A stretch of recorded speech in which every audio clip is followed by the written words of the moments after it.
Qala al-musannifu rahimahullah wa nafa'ana bi'ulumihi fid dharaini amin.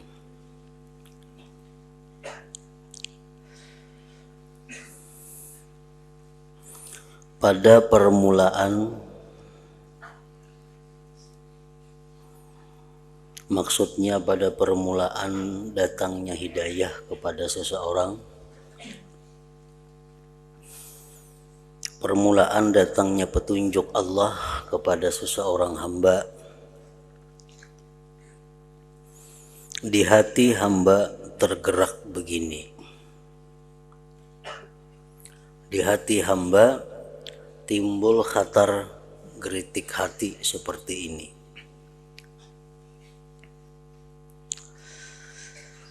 Aku ini selalu dikaruniai berbagai nikmat oleh Allah. Seperti nikmat hidup, dapat berbuat bermacam hal, diberi akal, bisa berbicara, serta semua sifat mulia, dan diberi berbagai kelezatan.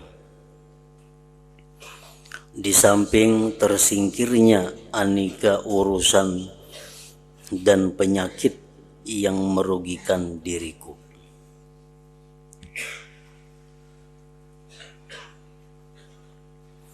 Zat yang memberikan kenikmatan yang beragam ini tentu menuntut kepadaku supaya aku bersyukur dan melayaninya dan berkhidmat kepadanya. Nah, itu terlintas di dalam hati seorang hamba yang mana dia mendapat hidayah dari Allah. Jika aku lalai dari melayani, jika aku lalai dari berbakti dan bersyukur kepadanya, pasti dia akan menghilangkan nikmat-nikmat itu dariku dan sebaliknya akan menyiksaku.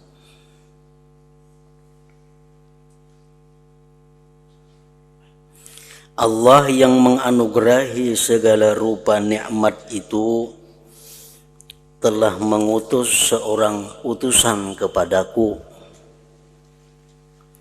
yaitu Nabi Muhammad sallallahu alaihi wasallam, yang dikukuhkan dengan mukjizat luar biasa yang tidak bisa dialami oleh manusia lain. Utusan ini sudah menceritakan kepadaku bahwa aku ini mempunyai Tuhan yang Maha Agung, Maha Kuasa, Maha Mengetahui, hidup, berkehendak, berfirman, memerintahkan, dan melarang. Tuhan yang kuasa menyiksaku bila aku berbuat maksiat, dan kuasa memberi pahala kepadaku jika aku taat.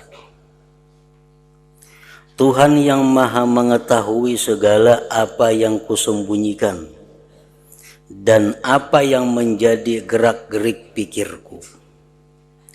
Dia telah memberikan janji dan ancaman serta memerintahkan supaya aku senantiasa melaksanakan peraturan-peraturan agama Islam.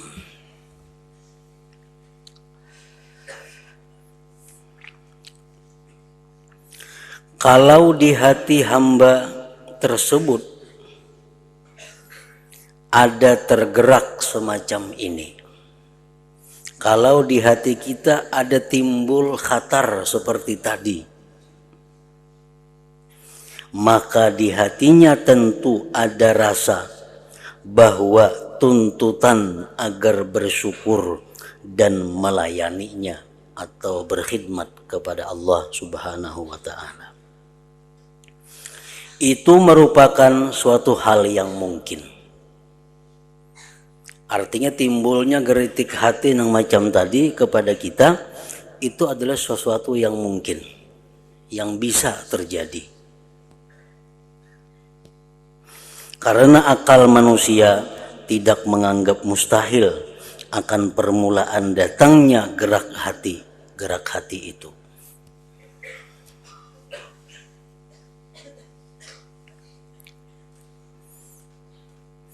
Nah, apabila geritik hati yang datang tadi kepada kita itu menunjukkan satu isyarat bahwa Allah menghendaki kebaikan kepada kita. Bahwa Allah menghendaki kita menjadi orang yang baik, orang yang diridainya.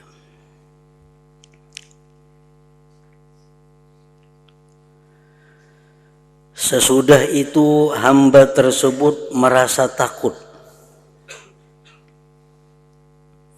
mengkhawatirkan dirinya. Bagaimana nanti seandainya ada tuntutan dari Allah. Nah, sesudah geritik hati tadi datang pada kita, lalu kita ada rasa khawatir. Khawatir apa? Khawatir apakah aku ini sudah melayani Allah? Apakah aku sekarang ini sudah bersyukur kepada Allah? Apakah aku ini berkhidmat kepada Allah? Kalau aku kada bersyukur, kalau aku kada beribadah, barangkali nikmat-nikmat ini akan ditarik oleh Allah dan aku akan mendapatkan siksa dari Allah. Nah, akan timbul kekhawatiran seperti itu. Keadaan semacam ini disebut khatirul faza'. Ngarannya gerak hati yang menimbulkan rasa takut. Nah, ini gerak hati yang kedua yang dikirim Allah kepada kita. Gerak hati yang pertama Allah mengirim kepada kita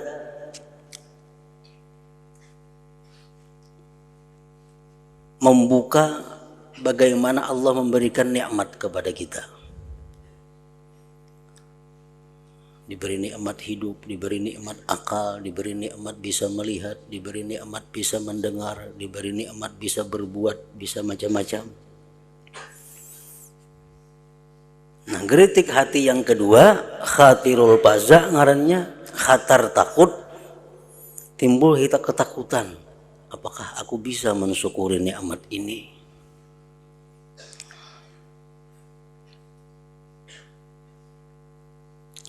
Yaitu gerak hati yang mengingatkan, yang menjagakan kita agar kita bangkit untuk berkhidmat kepada Allah, yang membangunkan kita untuk menindaklanjuti geritik hati sebelumnya tadi, dan mendesak hamba dengan hujahnya serta menolak semua alasan atau keuzuran, juga mendorongnya agar berpikir dan mendatangkan dalil. Tadi dalam geritik hati itu timbul bahwa aku mempunyai Tuhan, aku mempunyai Tuhan yang memberikan nikmat, aku mempunyai Tuhan yang maha hidup, aku mempunyai Tuhan yang maha kuasa. Timbul geritik hati untuk mencari bukti, mencari dalil, mencari hujah. Apa dalilnya kalau Tuhanku itu ada? Apa dalilnya, apa buktinya kalau Tuhanku itu hidup? Apa buktinya kalau Tuhanku itu maha kuasa? Nah, dalam hati seorang hamba yang dapat hidayah itu bergolak seperti itu. Ada bercampur rasa takut kalau kada bisa mensyukuri nikmat Allah. Kemudian lagi ada dalam hati kita lagi timbul untuk mencari dalil, mencari pembuktian terhadap geritik hati yang pertama yang menunjukkan bahwa kita mempunyai Tuhan.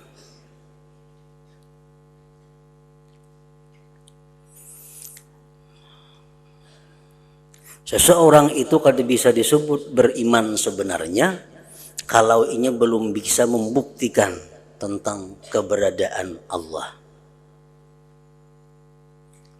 Kalau kita ditanya, Tuhan ikam siapa? Tuhanku Allah. Apa dalilnya Allah Ta'ala itu ada? Apa buktinya Allah Ta'ala itu ada?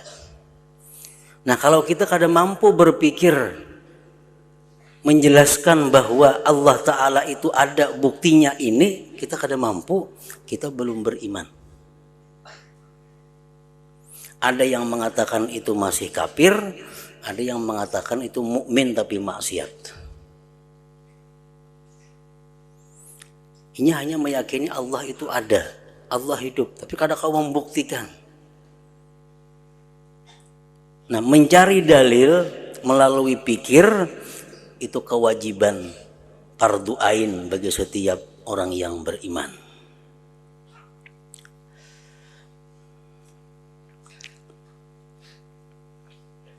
Jadi geritik hati yang pertama tadi memancing kita, memancing timbulnya dua geritik hati berikut.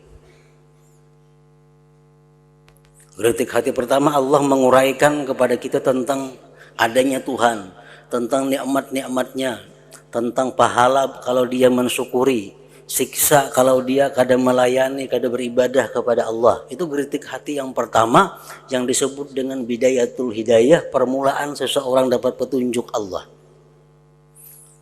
Nah, geritik hati itu ditindaklanjuti dengan geritik hati yang kedua, ketakutan kalau kada bisa mensyukuri nikmat Allah, ketakutan kalau kada beribadah kepada Allah karena mengakibatkan diambilnya nikmat dan disiksa. Kemudian geritik hati lagi timbul mencari dalil, mana dalilnya Allah Ta'ala itu hidup, mana dalilnya Allah yang memberi aku selama ini rezeki, mana dalilnya Allah yang menciptakan alam ini.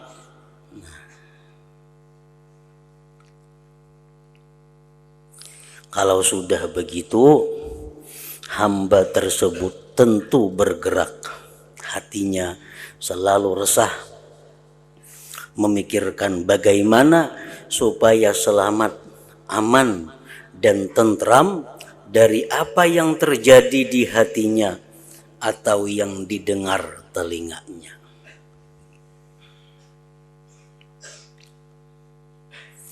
Akhirnya jalan yang ia temukan, jalan yang ia tempuh hanyalah merenungkan dalil dan membuat dalil tentang ciptaan atau makhluk Allah yang dapat menunjukkan kepada adanya zat pencipta.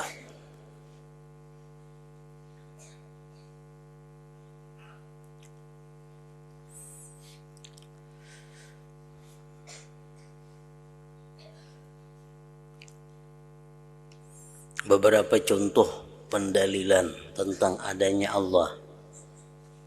Al-alam maujud. Alam semesta ini ada. Itu kada bisa diingkari. Alam itu artinya sesuatu selain Allah. Bumi, seperti pohon, batu-batuan, kita, manusia, binatang, itu alam. Kita meyakini bahwa alam itu maujud, ada. Lalu wa kullu maujud labudda min mujid. Setiap yang ada itu pasti ada yang mujid, yang mengadakan. Nah, setiap yang ada itu pasti ada yang mengadakan. Setiap nasi pasti ada yang memasak. Anak membuktikan, ambil beres selitar, anak di atas meja, maulah masaknya beberapa tahun. Anak mau masak, berarti nasi itu ada yang memasak. Nah, pohon dulunya kada ada, sekarang ada. Berarti ada yang mengadakan. Nah kita kadang melihat dengan mata yang kasat ini siapa yang menumbuhkan pohon itu, kita kadang kau melihat. Cuman yang kita lihat antara lain tadi contohnya nasi. Iwak besanga, tentu ada yang menyanga. Anak iwak karing dalam balik, maulah besanga sorangannya, kada mau. Nah, contoh yang lain macam itu juga. Pohon, batu, gunung, semua pasti ada yang mengadakan. Nah, alam ini ada dan setiap yang ada itu pasti ada yang mengadakan. Maka kesimpulannya al-alam la budda min mujid, alam itu ada yang mengadakan. Jadi apa buktinya Allah itu ada? Adanya alam. Tadi Geritik Hati mengatakan bahwa engkau ada punya Tuhan Allah yang maha hidup, maha mencipta. Kita berpikir buktinya apa? Buktinya adanya ini alam. Bukti alam ini menunjukkan adanya Allah Subhanahu wa ta'ala. Dari segi mana adanya alam ini membuktikan adanya Allah? Apakah dari segi baharunya alam atau dari segi mungkinnya alam?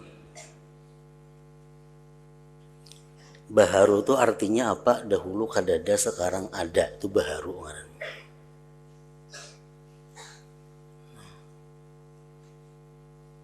Kayak kita ini nah, tahun 1900 kita kadada.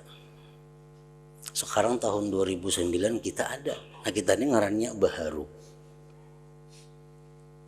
Nah alam ini bukti bahwa adanya Allah dari segi baharunya kah? Atau dari segi mungkinnya kah? Alam ini baharu dan mungkin. Arti mungkin itu apa? Alam ini pada asalnya bisa ada, bisa kada ada. Sekarang nyatanya ada. Nah, kedua-duanya itu bisa. Al-alam hadisun, alam ini baharu.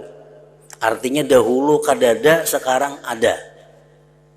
Wa kullu hadisin lahu sani'un, tiap-tiap nang baharu itu ada nang maulah. Tiap-tiap nang baharu itu ada nang membaharuakan. Jadi apa kesimpulannya? Al-alam lahu sani'un, maka alam itu ada nang maulah. Nah ini dalil bahwa alam itu menunjukkan adanya Allah dari segi baharunya alam.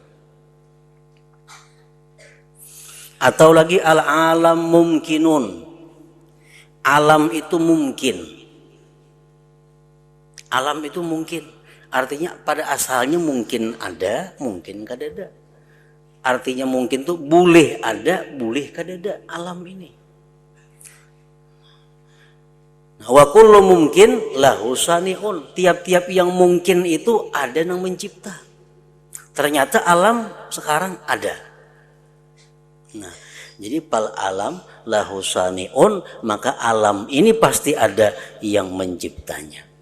Nah jadi pikiran kita berputar mencari dalil-dalil untuk memantapkan bahwa Allah Ta'ala itu ada.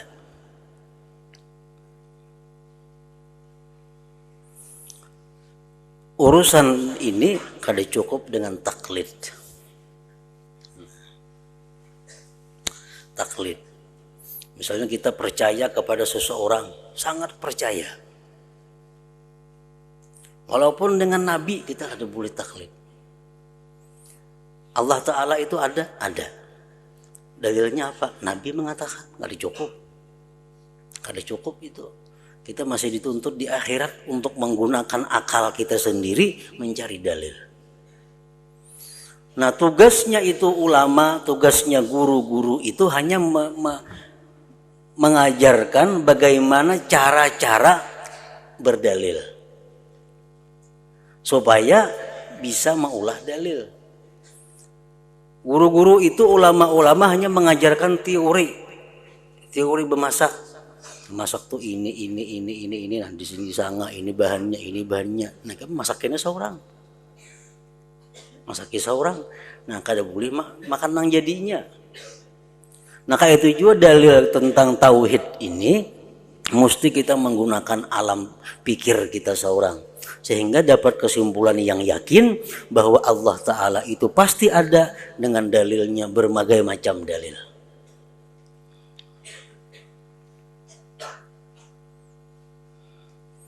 Allah Ta'ala ada dalilnya dalam Parukunan ada jelas itu. Nah ada kawan itu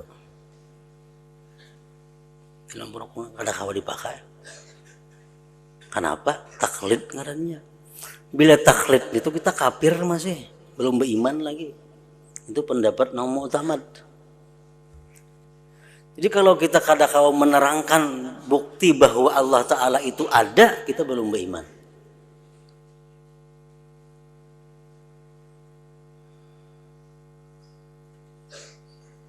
Nah jadi hati seorang hamba yang dapat hidayah dari Allah berusaha untuk mencari dalil,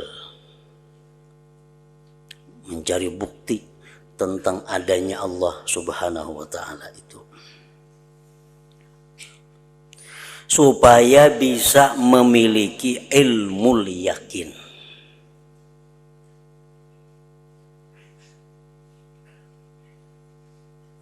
Kita percaya adanya Allah dengan dalil ini sama dengan kita percaya bahwa kita akan mati.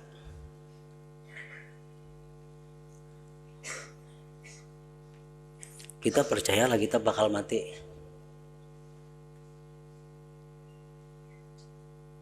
Percaya, yakin banget kita bakal mati ini tuh. Buktinya apa? Buktinya kada kayak hitungan lagi. Si Fulan mati, si Anu mati, dahulunya hidup.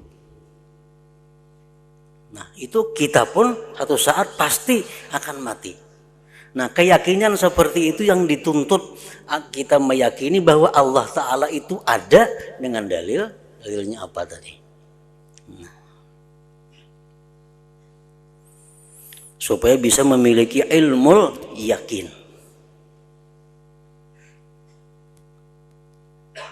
Mengetahui apa yang tidak terlihat oleh mata kepala dan mengetahui bahwa ia mempunyai Tuhan yang memberi tugas, memerintahkan dan mencegah dirinya.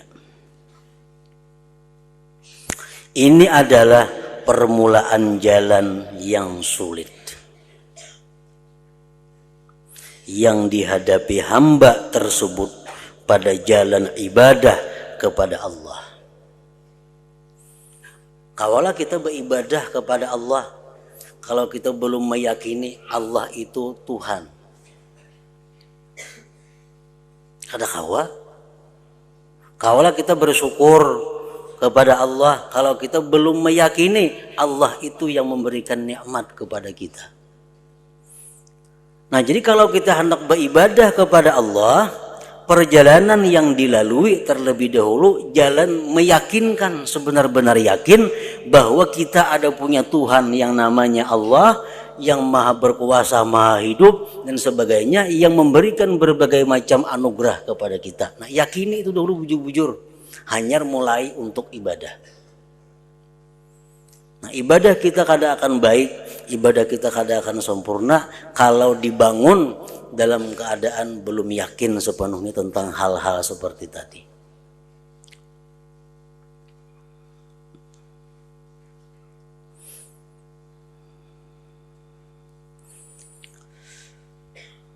Ini adalah permulaan jalan yang sulit yang dihadapi hamba tersebut pada jalan ibadah kepada Allah, yakni yang disebut aqabatul ilmi wal ma'rifah, jalan ibadah berupa ilmu dan ma'rifah. Kenapa kita sembahyang kada khusyuk? Artinya sembahyang kita itu hampir dikatakan sangat sedikit khusyuknya. 5-6%, 90% hati kita di luar daripada itu. Kenapa kita berani berbuat hal-hal yang diharamkan Allah?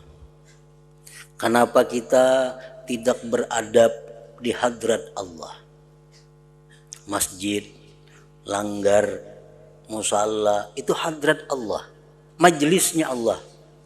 Kenapa kita wani berbuat hal-hal yang kada bagus di tempat itu? Disebabkan karena landasan tauhid kita kada mantap. Itu sebabnya.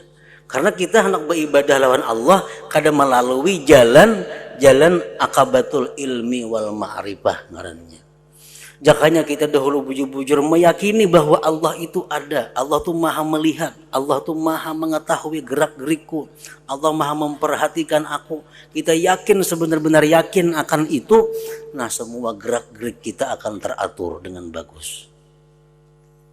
Makanya tadi ujar keterangan di sini, sebelum kita beribadah kepada Allah, jalan yang kita lalui terlebih dahulu adalah akabatul ilmi wal ma'rifah. Jalan ilmu dan ma'rifat dahulu. Jalan ibadah berupa ilmu dan ma'rifat. Akabah ini harus dilalui. Akabah itu jalan yang sulit ini harus dilalui. Supaya apa? Supaya dalam urusan ibadah senantiasa waspada.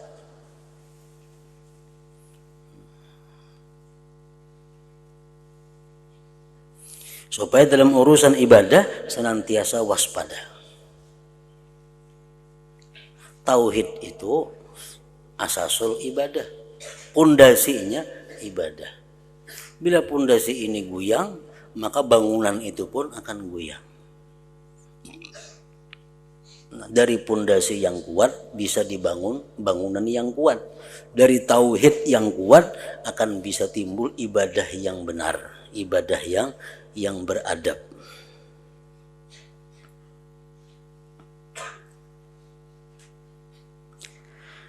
Selanjutnya ia mulai melangkah untuk menempuh akabah ilmu ini. Ini sebelum ia beribadah kepada Allah, ia selalu menata hatinya untuk mencari sesuatu yang menambah keyakinannya tentang Allah. Dicarinya dalil-dalil, dicarinya bukti-bukti yang menunjukkan bahwa Allah itu maha hidup, maha melihat, maha mengawasi, maha mengetahui, maha menyiksa, maha sebagainya. Selanjutnya ia mulai melangkah untuk menempuh akabah ilmu ini yang mesti dilewati dengan baiknya perenungan terhadap dalil-dalil dan sempurnanya pemikiran. Belajar serta bertanya kepada ulama yang mengurusi kepentingan hidup di akhirat, yang menjadi penunjuk jalan, pelita dan penuntun ummah. Juga mengambil faidah dan meminta doa yang baik dari ulama akhirah. Semoga mendapatkan kemudahan dan pertolongan Allah untuk bisa melampaui akabah ilmu ini, jalan sulit ilmu ini.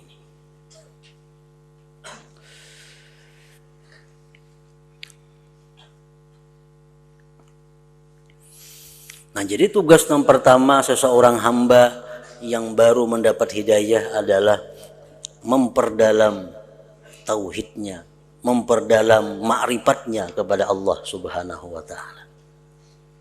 Supaya kaina ibadahnya itu berdasarkan landasan ma'rifat dan ilmu.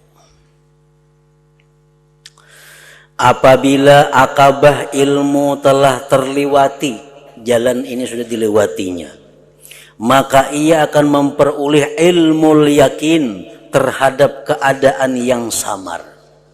Ini sudah yakin, ilmu yakin bahwa Allah itu hidup, Allah itu ada, Allah itu memberi nikmat kepadanya, Allah yang selalu mengawasinya 24 jam kada pernah lewat. Sudah yakin itu. Dahulunya samar, dahulunya kada yakin, dahulunya kada jelas. Sekarang karenanya menuntut ilmu, karenanya menggunakan akalnya untuk berpikir, yakni bahwa ia mempunyai Tuhan yang Maha Esa, Tuhan yang tidak sesuatu pun menyekutuinya. Tuhan itulah yang menciptakan dirinya dan memberikan kenikmatan yang bermacam-macam. Tuhan itu pula yang membebani dirinya agar bersyukur, memerintahkan supaya melayani dan taat hanya kepadanya dengan anggota tubuh luar dan anggota batin. Tuhan yang memperingatkannya agar jangan sampai kufur dan berbuat maksiat. Tuhan menetapkan ganjaran yang kekal abadi jika ia mau taat, serta menetapkan siksa bila hamba itu bermaksiat dan berpaling darinya. Nah, itu sudah diyakininya ilmu yakin.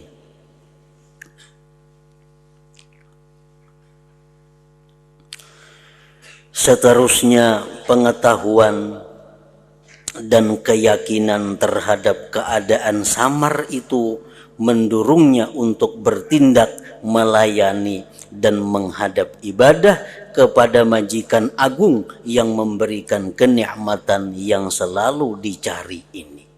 Nah, sudah inya bujur-bujur yakin tadi, hanyar inya hendak maju untuk melayani, untuk berbakti, beribadah secara anggota zahir dan batinnya kepada Allah Subhanahu wa ta'ala. Akhirnya hamba tersebut dapat menemukan dan mengenal Tuhannya setelah sebelumnya bodoh dan tidak mengetahui. Lalu hendak beribadah, hendak sembahyang, hendak puasa, hendak macam-macam bentuk ibadah. Tetapi hamba ini tidak tahu bagaimana cara beribadah kepada Tuhan yang Maha Agung. Ini hanya ingat meyakini tentang adanya Allah dan sebagainya tadi. Ini sudah meyakini bahwa Allah memerintahkan ibadah. Ini meyakini bahwa Allah yang melarang ini berbuat maksiat. Tapi ini kada tahu kayak apa caranya beribadah itu. Nah, jadi imbah ilmu tauhid diperdalam, selanjutnya apa? Hanya fikih. Fikih itu cara pengaturan praktik zahirnya ibadah.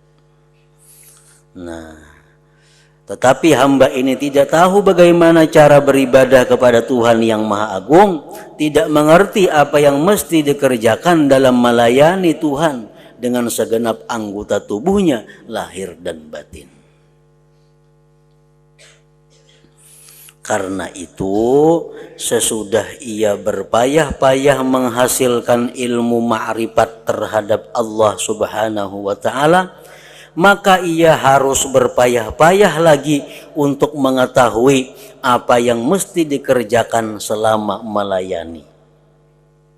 Makanya ngarannya tadi akabatul ilmi wal ma'rifah. Jalan sulit yang pertama ditempuh seorang hamba yang ingin beribadah kepada Allah adalah jalan tempuh ilmu dan ma'rifat. Nah, sudah ma'rifat lawan Tuhan, yakin sudah, lalu hanya belajar kayak apa tata caranya orang melayani Allah, kayak apa aturannya orang beribadah itu. Nah, belajar ulang tuh. Maka ia harus berpayah-payah lagi untuk mengetahui apa yang mesti dikerjakan selama melayani, yaitu kewajiban-kewajiban agama lahir dan batin. Setelah menyempurnakan ilmu dan mengetahui mana yang fardu bagi dirinya, ia bergerak hendak bertindak dan sibuk beribadah. Nah, sesudah belajar ilmu fikih, oke ini cara melayani Allah. Nah, hanya ingin beribadah kepada Allah.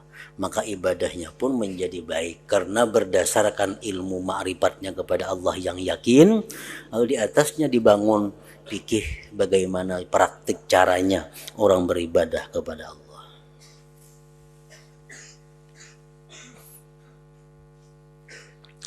Ketika ia merenung, ternyata dirinya adalah seorang yang mempunyai berbagai kesalahan dan dosa. Ini sudah ma'rifat kepada Allah, sudah sembahyang ini bisa melaksanakan, sudah puasa bisa, ibadah-ibadah sudah bisa. Tapi hanya merenung, aku ini sebelumnya dahulu banyak berbuat dosa. Kada sembahyang banyak, menzalim orang banyak, menganiaya manusia banyak. Karena kada tahu bang dahulunya.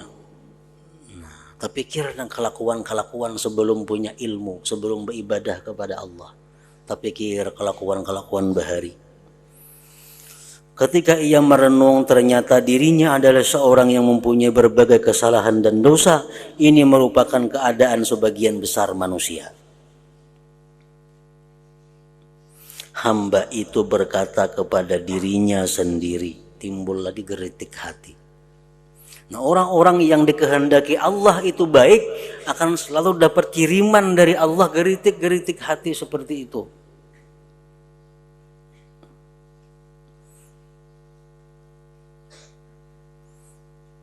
Bagaimana aku hendak menghadap ibadah sedangkan diriku selalu saja berbuat maksiat. Aku wajib taubat terlebih dahulu supaya Allah mengampuni dosaku dan melepaskan diriku dari belenggu dosa. Supaya Allah berkenan membersihkan diriku dari kekotoran maksiat sehingga aku patut melayani Allah dan ikut duduk pada alas mendekatkan diri kepadanya. Kita umpamanya disuruh tuan kita disuruh bos kita untuk menghidangkan makanan, menghidangkan minuman ke hadapan sidin.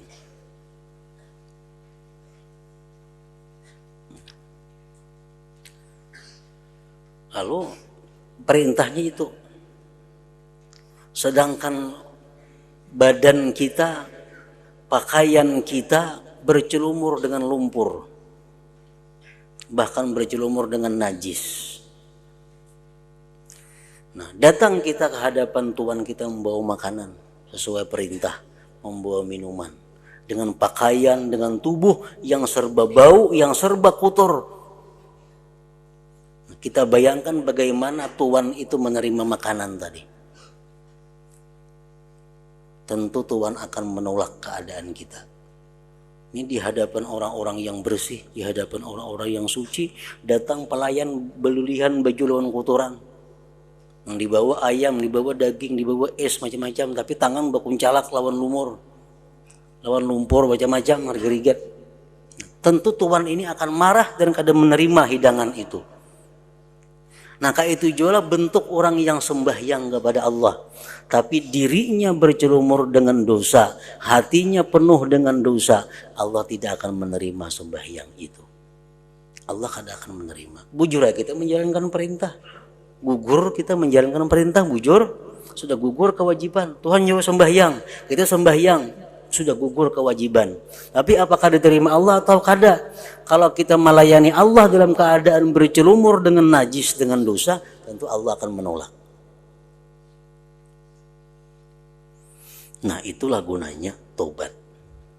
Tobat pembersihan diri daripada segala macam bentuk kotoran maksiat. Hendak sembahyang, tobat. Hendak beribadah apapun, tobat dahulu. Supaya kita bisa melayani Allah dengan diri yang bersih, dengan pakaian yang bersih. Nah, orang yang banyak berbuat dosa kepada Allah, diperlukan tobat dahulu. Apa gunanya tobat ini? Tobat ini adalah satu, faidahnya taufiqut ta'ah. Yang kedua, wa qabulut ta'ah. Kalau kita tobat kepada Allah, kita akan dapat taufik untuk berbuat taat. Kita akan dapat kemudahan, kita akan dapat kenyamanan, kelapangan berbuat taat.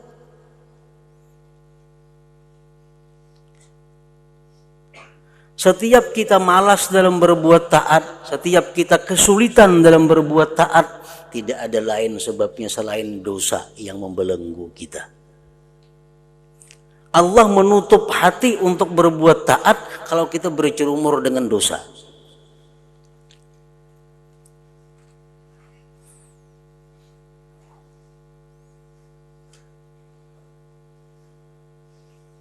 Jadi kadang alih mengetahui diri kita apakah banyak apakah banyak dosa, apakah masih tobat kita belum sempurna, kita ukur diri kita dengan taufik taat.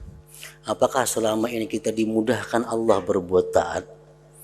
Apakah selama ini kita selalu berat, malas berbuat taat? Nah, bila malas, berat, sulit, berarti kita dibelenggu oleh dosa. Bawa hatubat, bujur-bujur tubat. Apa yang sulit dalam taat itu menjadi mudah. Jadi mudah. Nah, yang kedua, gunanya tubat itu kabulut taat.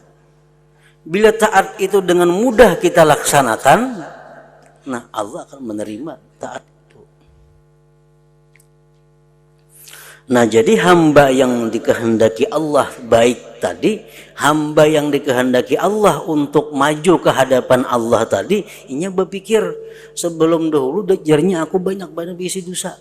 Sembahyang kada, puasa kada, berjudi, berzina, macam-macam dosa aku bahari. Berarti aku ini harus tobat dahulu sebelum melayani Allah. Bebersih diri dahulu sebelum melayani Allah. Nah. Di sini ia menghadapi jalan sukarnya tobat. Nah, sukarnya tobat. Ada gampang-gampang tobat itu. Menzalim ampun orang. Kayak apa nak tobat? Minta halal kepada orang. Wah, sulit. Maka harus dilalui. Kalau kata dilalui, kita akan kesulitan berbuat taat. Kalau kita paksa juga, Allah akan menerima taat itu. Kenapa? Innama yataqabbalullah minal muttaqin. Allah hanya menerima taat orang-orang yang takwa kepada Allah. Ini jalan sukar, tobat jalan sulit. Ada orang datang, orang berduit, nak tobat kayak pacarannya, tobat napa garang? Dulu kada bisa napa-napa, miskin hidup. Nah, miskin. Jadi buruh. Mbah itu ada lowongan jalan minjam duit riba. Minjam duit riba. Dapat bantuan 10 juta. Tepangnya duit muda. Duit 10 juta. Didagangakan, berdagang. Sekarang sudah sekian puluh tahun miliaran bisi harta. Miliaran bisi harta. Padahal duit modal asal, duit pinjaman riba itu 10 juta. Sekarang miliaran bisi harta. Kayak apa tobatnya? Sulit. Berarti harta yang diperolehnya semuaan itu daripada modal yang haram. Bila modalnya haram, ujungannya semuaan haram. Maka bisi motor ada, bisi rumah ada, bisi apa ada. Nah, kalau hendak tobat, terpaksa kembali akan haram itu. Nyamanlah tobat itu, sulit. Bisi motor duit itu juga asalnya nukar. Bisi rumah duit itu juga nukar asalnya. Bisi kabun duit itu juga asalnya. Babini yang jujuran duit itu juga asalnya. Nah, sekarang hendak tobat, sangguplah harta rumah kada dipakai lagi, dikembalikan kepada ampunnya. Siapa ampunnya? Berhubung kada dapat lagi ampunnya siapa-siapa, paksa kaum muslimin diberikan semuaan. Sangguplah motor beriakan semuaan. Nah, kembali ke semula pulang jadi buruh. Bila ada hakun macam itu kada tobat ngarannya. Kenapa? Karena harta yang dimiliki sekarang berasal daripada nang haram. Nah, jadi kalau urusan ekonomi, urusan modal, jangan sekali-kali duit nang haram itu. Paling sulit kayaknya tobatnya. Nah, di sini ia menghadapi jalan sukarnya tobat itu. Ngarannya Aqabatut Taubah. Nah, tidak boleh tidak ia harus melewati jalan tobat yang rumit. mau kada mau. Hendak beruntung di akhirat mesti dilalui agar dapat terus menuju kepada apa yang dimaksud dari tobat itu. Kemudian ia mulai bertobat sesuai dengan hak-hak dan syarat-syaratnya. Apa hak-haknya tobat? Apa syarat-syaratnya tobat? Sampai dapat melampaui jalan tobat yang rumit itu. Nah, setelah berhasil melaksanakan tobat dengan benar, nyahakun jubir, habis harta kada apa-apa aja, pentingnya tobat. Nah, bagus. Setelah berhasil melaksanakan tobat dengan benar dan menyelesaikan akabah ini, ia bergairah untuk segera bertindak melakukan ibadah. Lalu nyaman beribadah, taufik Allah nyaman datang kepadanya, ibadahnya nyaman, ibadahnya pun diterima Allah. Tatkala sedang berpikir-pikir dan memandang sekitarnya, ternyata terdapat beraneka ragam rintangan yang mengepung dirinya dan menghalanginya agar ia tidak meneruskan maksudnya beribadah itu. Jadi sudah bergairah ibadah karena sudah tobat bersih, ibadahnya bergairah, ibadahnya rajin, ibadahnya nyaman. Tapi akan timbul karena halangan-halangan, rintangan-rintangan yang menghalanginya beribadah itu. Pasti ada yang mengganggu jalannya ibadah itu. Sesudah ia perhatikan, nyatalah bahwa yang merintangi dirinya dalam beribadah itu ada 4. 4 ini ternyata yang menghalangi, mengganggu ibadahnya. Yaitu kepentingan duniawi 1, lingkungan 2, syaitan 3, dan nafsu 4. Nah, inilah yang menghalangi, mengganggu ibadahnya itu. Ini yang membuat inya kadang-kadang kada kawa pas waktu melaksanakan ibadah. Ini yang kadang-kadang inya kada kawa rutin mengamalkan ini. Ternyata penghalangnya antara 4 itu. Kepentingan duniawi, tetangga, lingkungan, keluarga, syaitan, dan nafsu. Mau tidak mau ia membutuhkan cara penolakan terhadap 4 rintangan ini dan menghajarkan tersingkirnya rintangan-rintangan tersebut.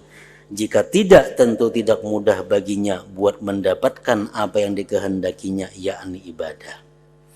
Nah, jadi di sini ia menghadapi jalan yang sulit berupa rintangan-rintangan ibadah yang disebut akabatul awaik ngarannya. Nah, lalu kena kayak apa caranya menghadapi godaan duniawi? Kayak apa caranya menghadapi godaan lingkungan? Kayak apa caranya menghadapi godaan syaitan? Kayak apa caranya menghadapi godaan nafsu? Supaya ibadah kita, supaya kegiatan kita bisa berjalan teratur, rutin, dengan mudah dan nyaman.